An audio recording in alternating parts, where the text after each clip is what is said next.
Hello, my name is Mark Rowley. Good morning. Thank you to the new subscribers. Welcome to the channel. I'm going to jump straight in. This formula is called DGET.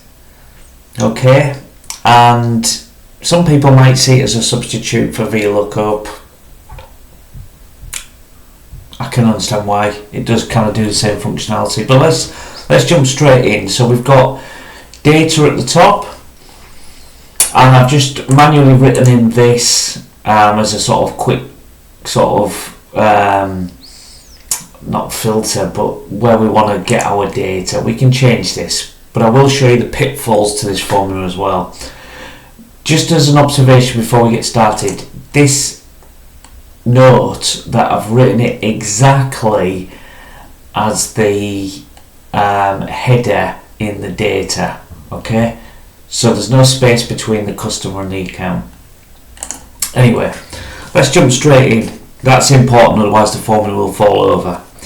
Equals DGET open bracket. And what I'm going to do is purposely open this up so that you can see what it is I'm doing. Okay, database, don't be thrown by that. It just basically means what's your array of data. Okay, so I'm going to say my array of data is from A1 all the way down to J17, but I want to fix this, so I'm going to make it absolute so that my data doesn't change. Okay, so that's fixed. Field, this basically means where do you want to start retaining your data from. I'm going to say the customer name, so I'm going to say C1. Now I'm purposely not going to absolute this because I might want to drag the data across once I've returned it. Okay, and I will, if you don't want to, you can absolute it, but I'm going to show you what happens if you don't. And then the criteria, well, this is the bit that you're going to choose from. So I'm going to say I want you to look down the customer account number column.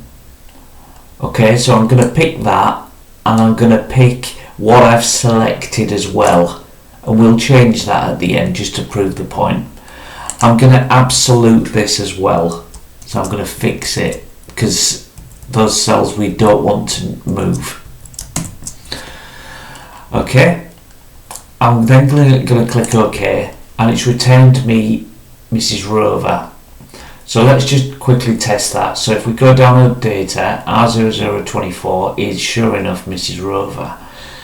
If I then get a hold of this and drag it to the right, because I didn't fix the C1 part of the formula here, it's continued returning the data. And sure enough, I can actually change this. So if I said F0010, it'll also update and it's returned me this. So arguably it's a substitute for vlookup, xlookup too, arguably. Has it got pitfalls? Oh yeah. So if I change this where we've got a multiple row, so if we look at Mrs. J. Williamson, she appears multiple times. If I return this, W001, we get an error.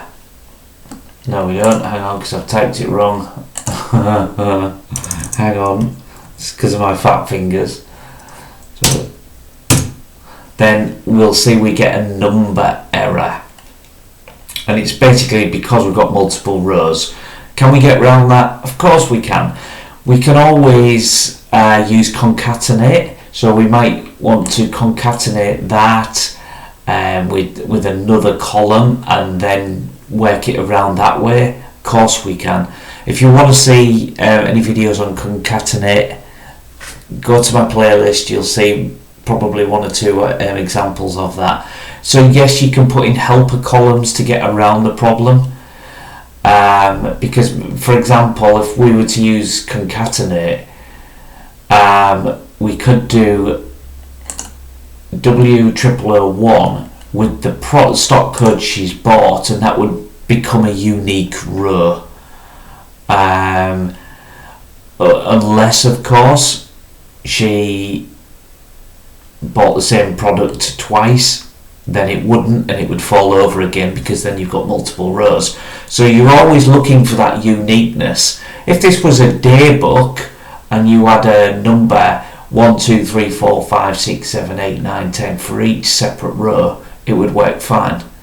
So what this is looking for is uniqueness. And like I said, if we take the first customer account number, we put in A, watching not to use my fat fingers, 0001, it works again, because there's only one of this line, of this condition. And that's basically how DGET works. But like I said, feel free to go through the playlist. There are examples of concatenate. My name is Mark Rowley, and I'll see you next time.